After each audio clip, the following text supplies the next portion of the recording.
Ek is Liesel van der Merwe, ek is die bestuurende redakteur van Intiem en dis my man Nico. Ek het niks met Intiem uit te wou op die stadium, behalwe dat ek met die redakteur getroud is.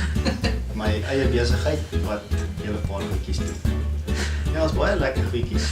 My lekkerste is maar my vrou, sy is vir my lekker. Ja, ek kan ontspan. Alles doen wat ek wil doen, ek kan altyd wou doen. Baie lekker avontuur. Ek dink vir my is die huwelik is die begin van 'n veilige plek vir ons kinders.